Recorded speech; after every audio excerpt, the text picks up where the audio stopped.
Most sales teams in real estate are built the wrong way because we're taught to build them the wrong way. Well, today's guest, Erik Hatch, is going to show you the right way to build a team and why the way that the vast majority of teams in this industry are set up is completely wrong, and they're set up to fail from the beginning.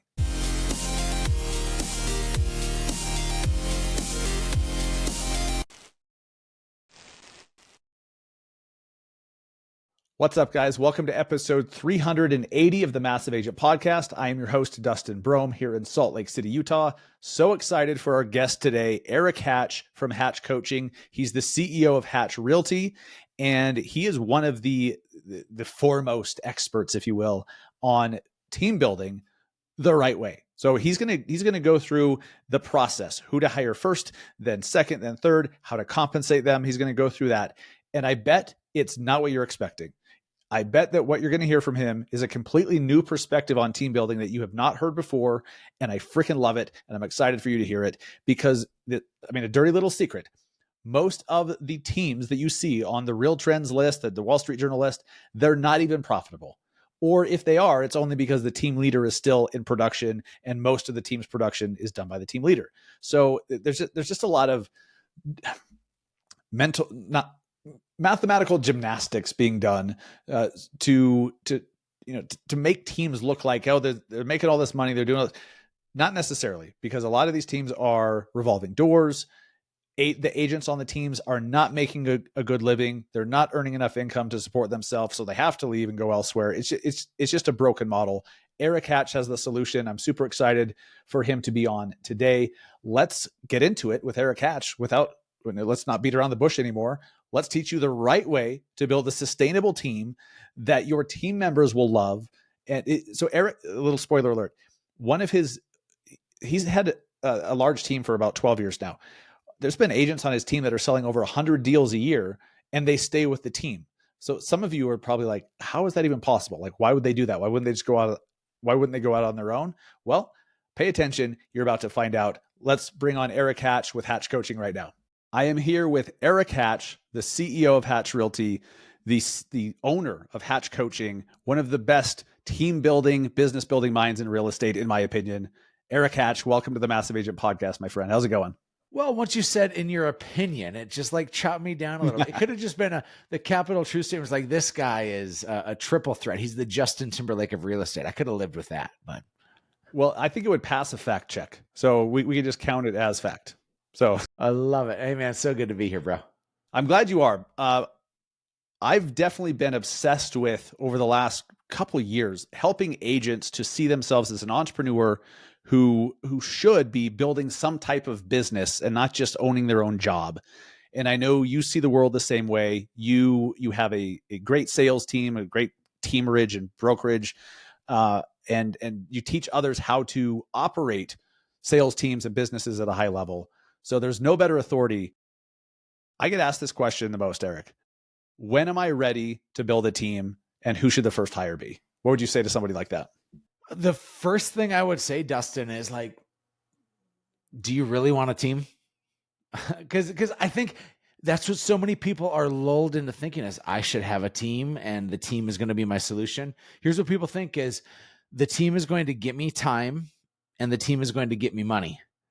And that exists in like chapter 9 of building a team, but chapter 1 through 8 are running around, eating in your car for all 3 meals a day and not sleeping and pulling your hair out and wondering, why are these mouth breathing, space taking agents not able to convert like I can?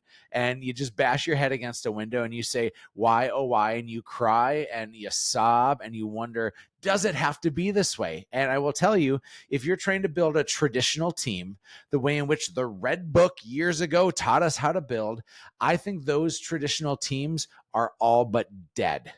If you are doing that, show me your P&L. And I'm not saying that you do this game for money, but if you don't have a healthy team, you don't have oxygen in your lungs. If you don't have a healthy business, you're doing it all wrong. And so show me that your team, if you're paying yourself the same commission your agents make, show me that there's profit after everything else. And if you can show me that you have a healthy profit of 15 to 30%, you get the thumbs up from your boy, Erik. But 99 out of 100 teams that I see have a bunch of agents that are converting worse than the Rainmaker can, that are unfortunately costing you so much. And the Rainmaker's production is then going down as well because they're spending their time trying to help these agents out, but because they're distracted and chasing two rabbits, they're catching none of them. So let me first say, if you are going to do a team, please, there is one simple way to do it. And this is a blueprint. I literally wrote a book called The Perfect Real Estate Agent Blueprint because there's a blueprint you should follow. It's not the standard team of yesteryear. It is the way in which business should be done today. So if you are going to build a big team, or if you just want a small little micro team, this is the way. So number one, you hire an admin. And the question is, when do you hire an admin? And like, can they be virtual and can they be part-time? And let me say this. If you're in a standard market, the standard market in the United States has an average sales price of $440,000. That was roughly the average sales price in 2024. So if you're anywhere north of that by 100 or 200,000 or anywhere south of that in like a $200,000 bubble on both sides, I call you an average market. If you're in New York City where your average sales price is like $4 billion, please, I'm not talking to you. Just borrow me some money. That's all I need. But if you're in a standard market, my guess is when you hit 24 to 36 deals for your own personal production, something starts to give. You're either losing some quality of life, or you're not able to serve your clients the way in which they deserve, or you're not converting at the level that you think or you want to convert at.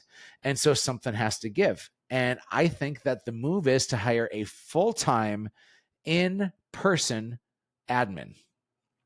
That's three very important parts. Is it's not an agent first, it's an admin, and they're full-time and they're in person, because this person is both your business assistant and your personal assistant.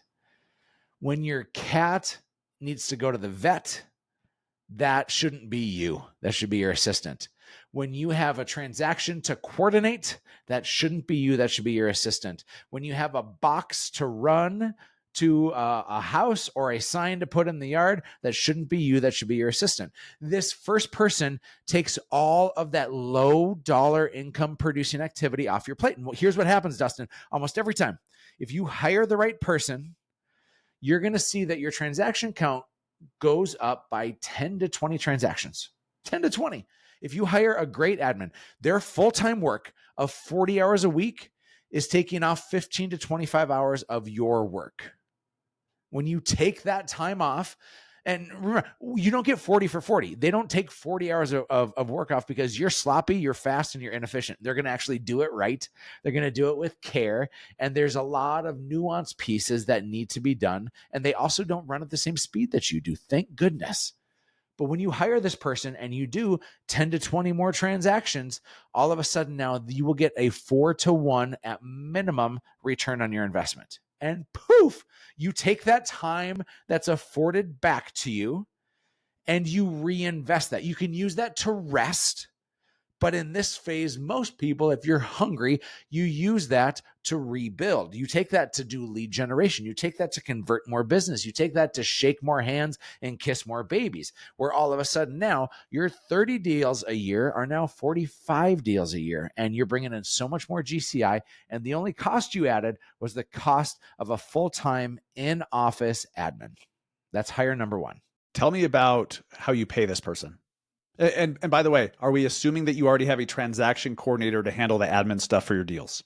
I believe that the in-person admin should be doing the transaction coordinating. Most people are paying $400-ish bucks. And if you're doing 40 deals a year, that's $16,000. Mm-hmm. 16 grand. Good point. I think that you're going to pay this admin a nice living wage, $40 to $50 to $60,000. Again, depending on your market, you're going to pay them 40 to 60, and sometimes you get what you pay for. And so that they'll take off that $16,000 transaction coordination expense. And then I'm going to put them on payroll. You can also have them 1099 also. But why I love someone who's on payroll is because you're now operating with a salary. And you're now operating with some clear standards. And yes, you're going to have to pay some payroll taxes and some other things. My administrators that are in my world, I give them health care and I give them matching 401k because I want them to have a great life. And I got to go and sell 1 or 2 more houses, or I got to go and bring on 1 or 2 more people to my mastermind for coaching that pays for that. And so I have to have that pressure to put that person on my payroll. And here's the narrative that's going on right now, Dustin, for people is, oh my gosh, I can't afford that. How am I going to pay a $48,000 a year, $4,000 a month? How am I going to pay $4,000 a month to this person? And I need you to make sure that before you hire this person, not only are you producing enough to need an admin, but you have 3 to 6 months of personal and business expenses in your savings account.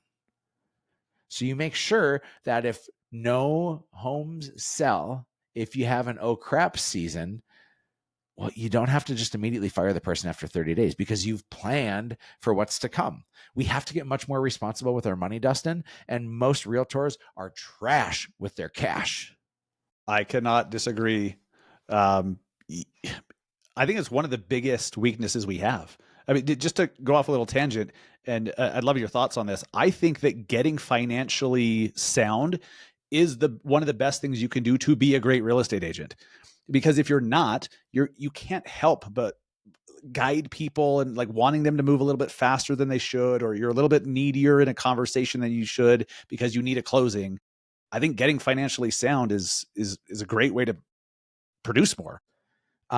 Chasing the transaction count is chasing a participation trophy. I have an agent who I love. He used to be on my team. This guy could outsell anybody. Literally on my real estate team in his best year, he sold over 100 houses as a buyer agent. He had an agent partner with him, but he sold a ton of houses, and he was willing to discount his commission to just get the deal done. He was willing to not collect the transaction fee because he's like, well, no, it slows down the conversation. So he paid it out of his pocket to me every time. And then he got the deal done and didn't have any client care after the transaction. And so literally people sacrifice their money when it comes to Zillow, when it comes to expensive lead sources, when it comes to sometimes cutting your commission because you think, well, I'm going to have this client for life.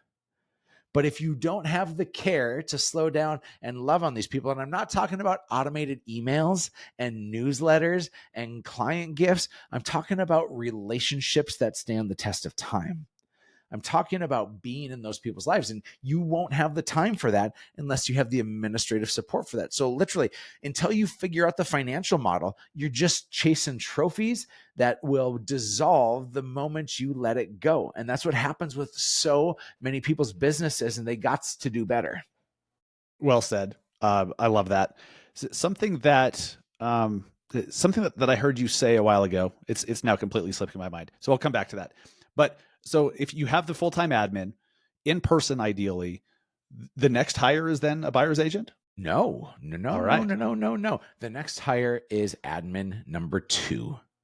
This time, I think you can go virtual, which saves you a bunch of cash. And you aren't the leader for this person. Your first admin is the leader for this person.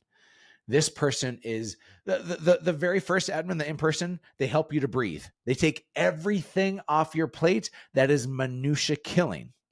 This second admin, they help you to grow. They help you to market. They check off your honey-do list of like, man, I dream of once getting here. I'm going to do this incredible client care. I'm going to do this great set of videos, and I'm going to push all this stuff out. Like, they're now an accelerator for growth, where the first person is an accelerator just to have you stay in your lane and for you to breathe better. And so that's now a 2-headed monster. That's 2 full-time admin. The first one's probably $4K a month using, again, made up numbers. And the next person is $1K a month. And so if you need a 4-to-1 return on investment, you only have to sell an extra 4 to 5 houses with the average sales price in order to justify this next person. But now you have 2 team members working for you and with you 80 hours a week. My gosh, does your quality of life improve? Because so many people, Dustin, are rich but not wealthy. Even if you're good with your money, you might be rich and you got a lot of cash. But wealth is a combination of cash and time in the right kind of environment.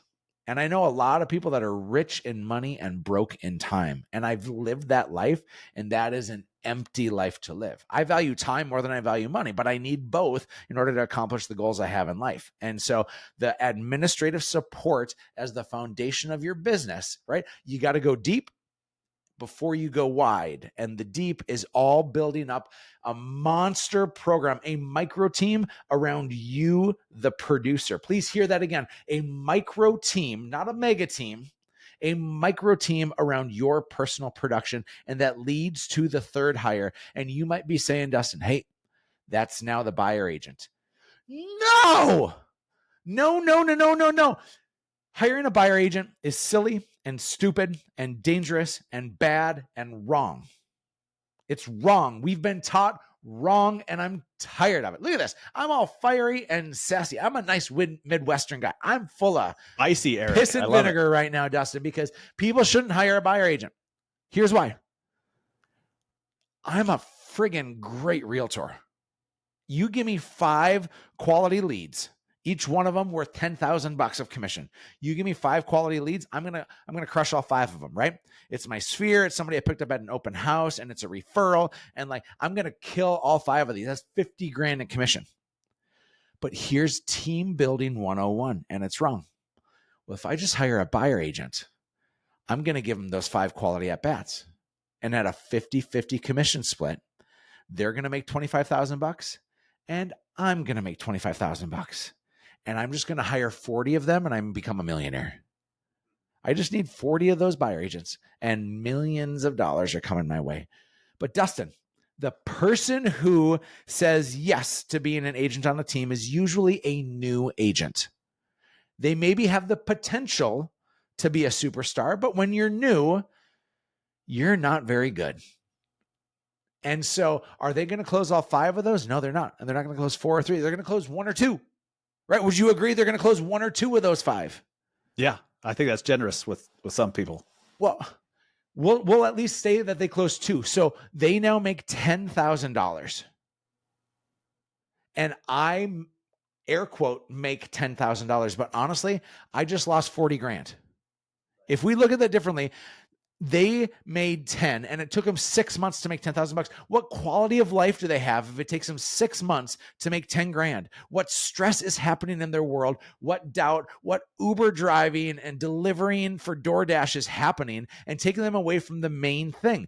We got to change this 87% failure rate in this industry. It's my fault. It's your fault, because what we've done is we built people to fail because we throw them to the wolves before they're ready. 100 hours of education for real estate when you got to do like 900 hours to do manis and petties. Like, come on, bro, we got to do better. And so the education needs to come where they can earn while they learn. Do not hire a buyer agent. It's irresponsible. If someone wants commission, they're one of 5 people. If they could actually have a commission life, they have a sugar daddy or sugar mama. That's number 1. Number 2 is they have a trust fund. Number 3 is they have a full-time or part-time job. Number 4 is they have terrible spending habits and are about to go into 6 months of debt. Or number 5 is they have 6 months in savings and they can actually be a full-time commission realtor. And so think about who we're looking to find success from, and then we give them suggestions and we don't give them blueprints, and we just throw them to the wolves again, and they fail. And guess what? That costs us exceedingly more than it ever would cost us if we would just do this blueprint model. And so the third hire, Dustin, is this. After you go full-time admin, full-time VA, is you go full-time agent partner. An agent partner in its purest form is a salaried agent who earns a small commission on the deals they help to convert or the deals that they touch. I'm talking, you're paying this person $36,000 a year, like $3,000 a month. You pay them just enough so that they can function. But now when they're an employee, when they're W-2, I can control their 9 to 5. And Dustin, if I can get somebody to show up because it's their job every day and they sit by the side of the master, all of a sudden their chance of success is ridiculously increased. So they come in and now they're leveraging me. those 5 deals that I talked about, let's say it takes me 2 months to convert all those. I just paid $6,000 for salary.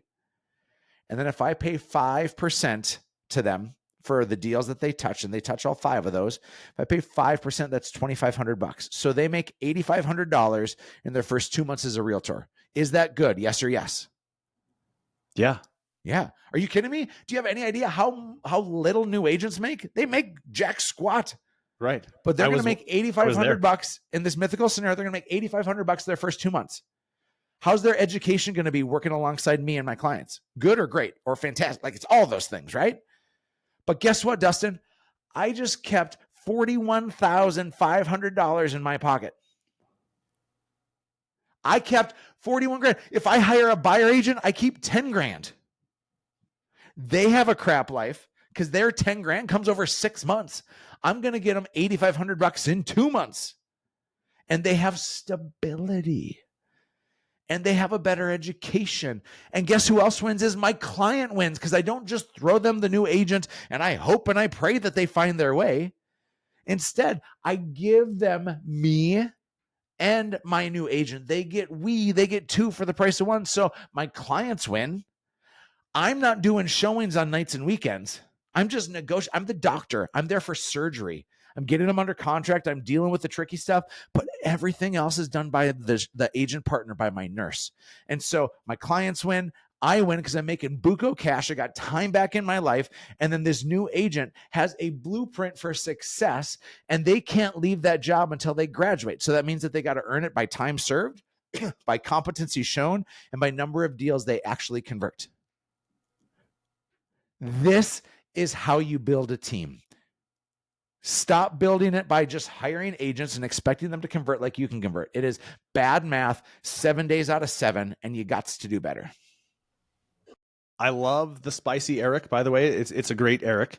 And this perspective is rarely heard in the industry, which is why I'm so glad that we're putting it out on the pod today. There's another part of the conversation that I've seen happen, which is part of this, like, hey, like, you're not ready to hire a buyer's agent. I'll see somebody take a bunch of work, push it off onto a buyer's agent's plate, and they've only hired one. So 3 months go by, 6 months go, whatever. And eventually that agent leaves. They don't want to be part of the team anymore for whatever reason. And then all that stuff that was off your plate gets dumped back on.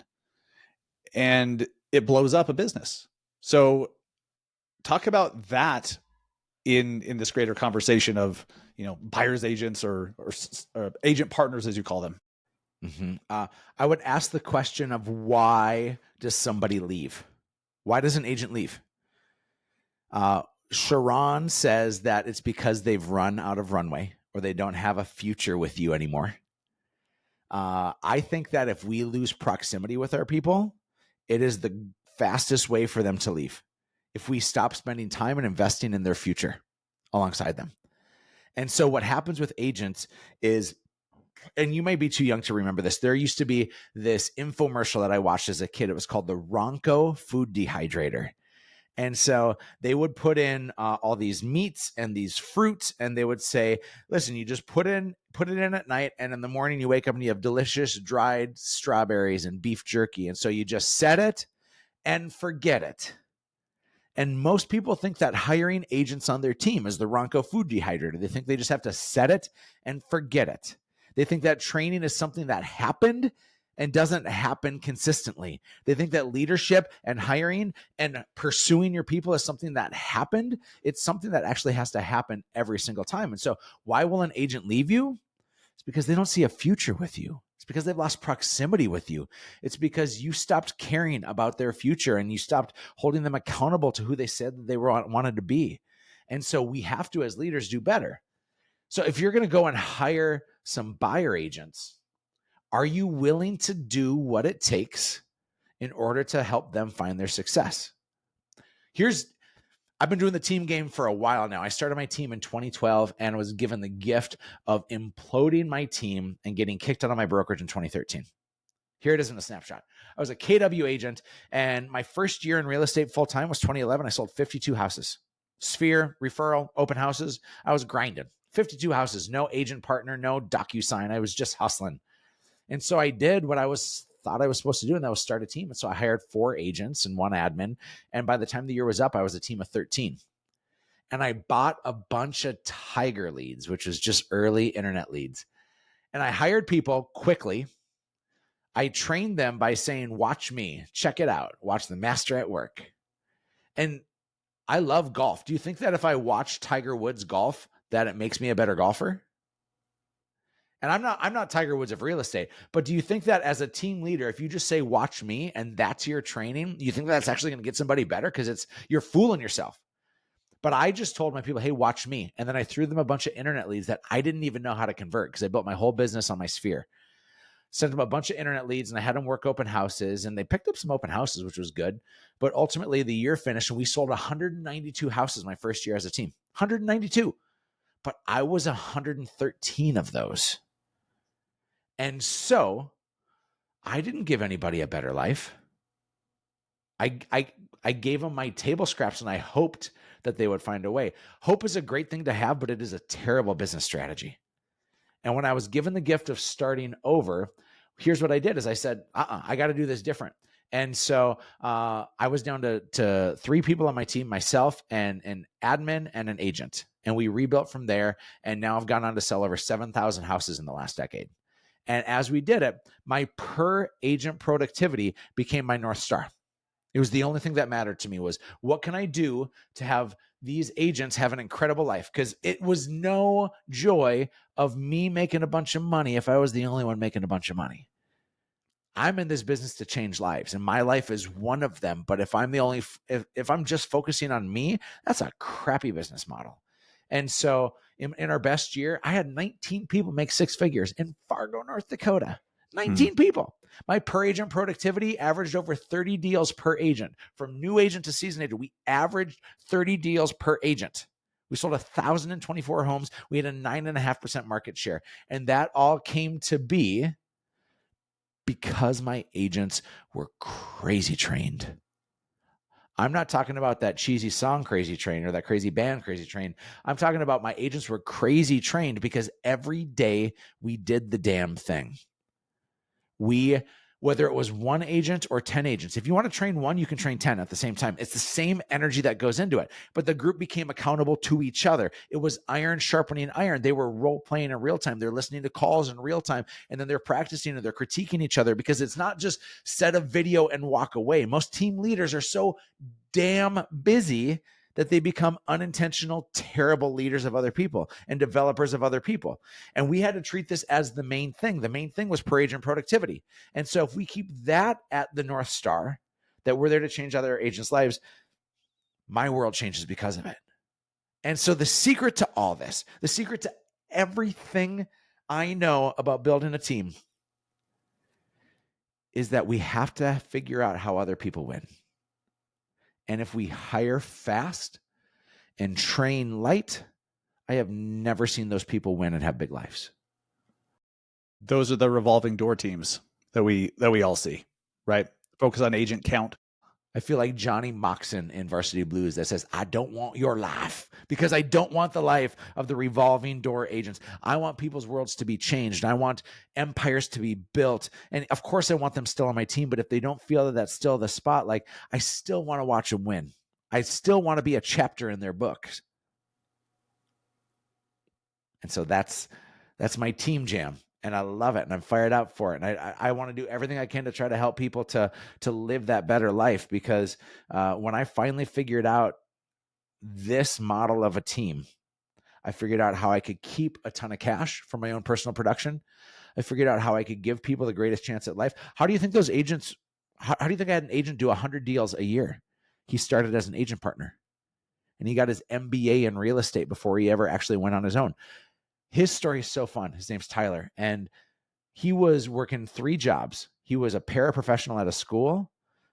He was doing some sort of like Uber Eats type thing, I think. And then he was doing ministry at church on nights and weekends, scrapping together to make like $30,000 or $35,000 a year, scrapping together. And when I offered him this job, within 2 years, he was making 6 figures. And then he went on to make $500,000 as a realtor and an agent on a team. It's unfathomable for me. Incredible. So obviously at some point there's a transition from agent partner to like agent on the team. What does that look like? So if you want to graduate off the micro team or up the micro team, you have to qualify. There's 3 boxes you have to check. Box number 1 is time served. I say at least a year of commitment as a salaried agent.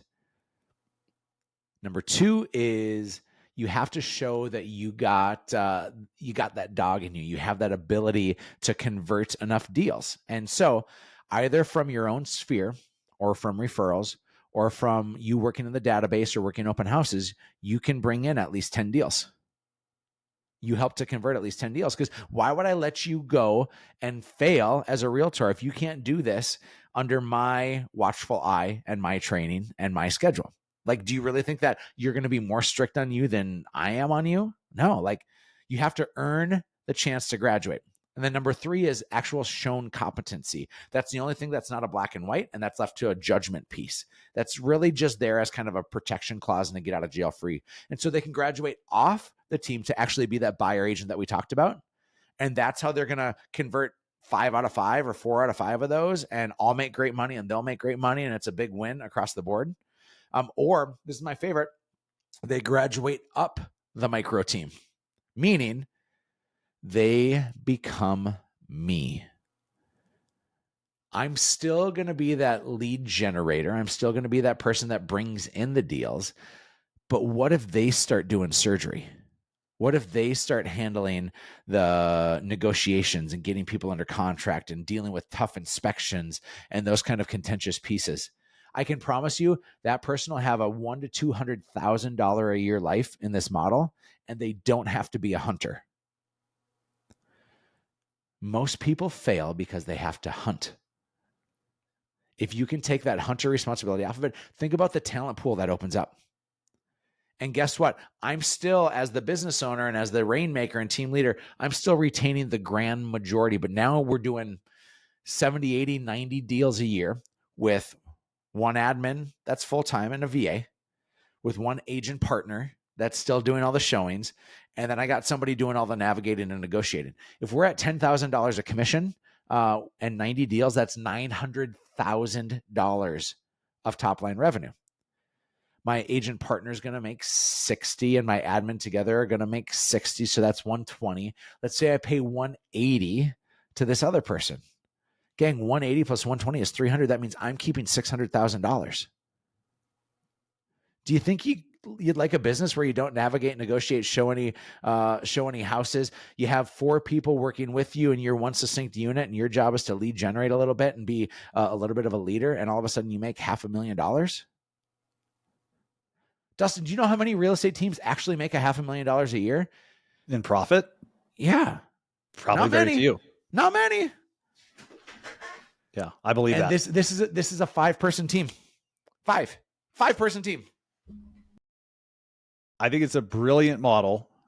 And so I'm trying to think of like all the, like, where should we drill down into more details? Like, where could we give a little bit more context?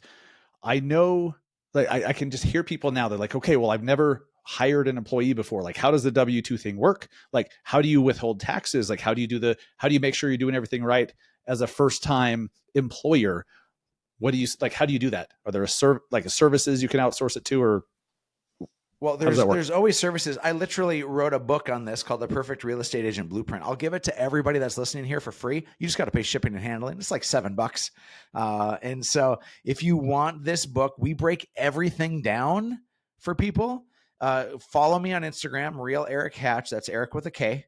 And then just DM me the word blueprint. You'll get instructions. The AI will take over. You'll get instructions on how to get a free copy of this book. I have videos on my YouTube channel, on our Hatch Coaching YouTube channel. I will do everything I can to help you set this up, because I am on a mission, Dustin, to try to change real estate teams in this industry. Agents deserve better lives. Clients deserve better than the new agent. Team leaders and rainmakers who are taking all this risk need to be much smarter about how they do it. And our lives can be changed if we actually just follow the damn model. I love it. I'm going to link to that in the show notes on the pod, on YouTube, DM you the word blueprint on Instagram. That's fantastic. But what else have we not covered? If someone's sitting there and they're busy, they're overworked, like they're running up against that ceiling where they can't really do much more themselves. I know your whole theme today was you have to scale yourself first, through these people and systems and whatnot. But what else do they not know that they don't know about going to the next level of leverage? I'm going to answer your question in a roundabout way. I had the privilege of speaking at an event a couple of weeks ago, and I had been percolating with this thought, and I really like how it came out. And so I want to share that here. There was a season in my life where I just chased money. And the money I got from transactions was life-changing. Literally, I got my real estate license first because I have a gambling addiction and I was feeding my gambling addiction. And then I used that cash to rid myself of all the debt that I had caused from my gambling addiction. I then used the next level of cash so that I could be a dad because we had massive infertility issues. And if it wasn't for the cash of real estate, I wouldn't have the life that I have now. And I wouldn't have the daughter and the son that I have now. Like, real estate and the money from it changed my forever. But that chapter got old. And that next chapter I was chasing was time. And so for 10 and a half years now, I've been out of production. I still own and operate a real estate team. I still live as a coach. I'm still producing. I'm producing for my brokerage. I'm producing for coaching, but I'm out of the transactional real estate game. But I've chased time. And so now I work 30 to 40 hours a week. My mind works 100 hours a week still, but I'm no longer sacrificing the time. First, I sacrificed my time, and now I'm using the money that I made to buy back my time. And it's really great. So chapter 2 is about time. Chapter 1 was about money. Chapter 3 has been about impact. And I recognize, like, having money and time without impact and influence, it wasn't as satiating of a bite. And so now it's like, how wide can I have my voice go, and how deep can it carry? Not because I have all the answers, but because I've seen some things. And I think that I can help some people to live a better version of what they are doing right now. But I thought that was the end of it. I thought that my flywheel ended there at impact. And now I'm actually in the most bizarre of places, and that's peace.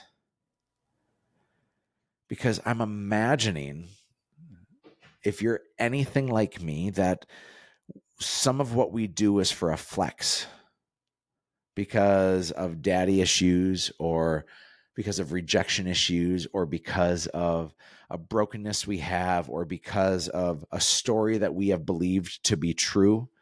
And that all rings true for me. But I've found peace in the last couple of years that regardless of the money that I make, or the transactions that I do, or the awards that I win or don't win, or the stages I have or don't have, regardless of any of that, I need to be okay with me. And that's been the most fantastic of places to be, because real estate was an unintentional mask that I was wearing to be number one and to be the best. And when I actually figured out that me being the best was me serving people, and that meant serving myself first, when I got that figured out, this is the most fantastic of places to be. And so I get to say, if you're thinking about building a real estate team, if you're trying to get more in your life, get more for your health, get more for your mental health and cognitive state, be a really great husband or wife, be a really great mom or dad, be a really great friend. Everything else matters less. Those things matter the most. I love it. I can't think of a better way to end that. Thank you, Erik. I mean, you taught me today. Everybody here learned something that's going to be very helpful. And I love your different approach to team building, that it's just different than the industry teaches. And, it sounds a hell of a lot more sustainable and scalable than anything else out there. So thank you for that. Let us know, where can people find you? Where can they learn about the Hatch Summit you have coming up in June? And where can they get all of your good stuff? Thanks, man. Yeah, Instagram is where I try to drop all my stuff. And so I'm at Real Erik Hatch, Erik with a K. Dang you parents for putting that K on my name, makes it trickier. But Real Erik Hatch, find me on Instagram. I'll be posting all about our summit. I'll be posting all about events that we have coming up. We do the event of the year, equal parts weird and awesome and funny and heartfelt and super motivating for real estate teams. I'm designed to serve leaders and designed to create community. And we do so through our summit, which is June 16th to the 18th, the event of the year. Love to have you there. And if you use the discount code ONEREAL, ONE, One Real, you'll save yourself $100 on your ticket. One Real Summit. One Real Summit. I almost said it wrong. One Real Summit. One Real Summit's the discount code? That is, yeah. Perfect. Erik, thanks so much for being on the show, man. It's an honor. Talk to you soon. I hope you enjoyed that new way of looking at team building. And hopefully, if you're in the process of wrapping your head around that, maybe you make some different decisions. Maybe you structure it differently. What he talked about goes very well with what we teach in the Massive Agent Business Accelerator. He went way granular in all of those and gave some great stories and perspective. I love it, but I fully endorse just the whole approach to why build a team in the first place, what the point is, doing right by your people and building them up. I believe in the importance of scaling yourself. I mean, that's something I actually learned from Erik is before you start to bring on other agents and like scale yourself so that you can do a lot more deals without spending a bunch more time, right? So outsource certain things to the admins, like he said. I'm not going to rehash the whole episode, but this is one you may want to listen to twice or 3 times. What the hell? If you found value in this episode today, please share it with someone who needs it. Share it with a team leader. Share it with someone who's ready. Like there's like, hey, I'm really busy. I need to start a team. Send this to them. Get this information in front of as many team leaders or wannabe team leaders as we possibly can to save them the heartache of doing things the wrong way. As always, very appreciative to our partners that make this podcast possible. Keeping Current matters. Be the advisor your clients trust with KCM.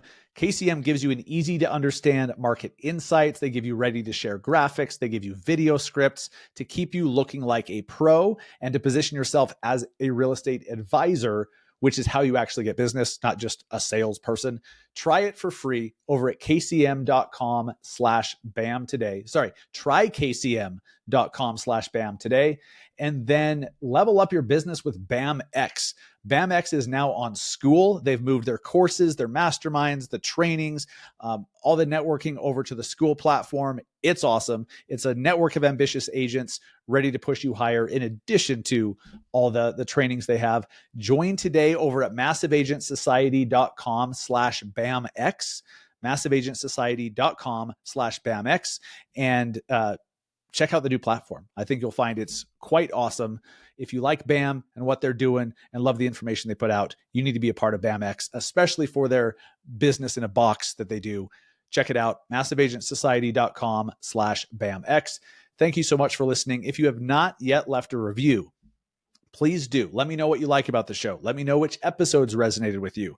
Let me know what you want more of from the show in a review on Apple, on Spotify, or wherever you listen to the show. And then if you have not yet subscribed, it sucks when you don't know that new episodes are coming out. I don't want you to have to rely on a random Instagram story from me to know that a new episode came out. So just click the subscribe button. You'll get notified every time we have a new episode drop every Thursday. Keep coming back. We'll be back next week with another episode of the Massive Agent Podcast as we creep towards episode 400. We're just 20 weeks away. That's crazy. That'll be here before we know it. Thanks for listening. See you next week.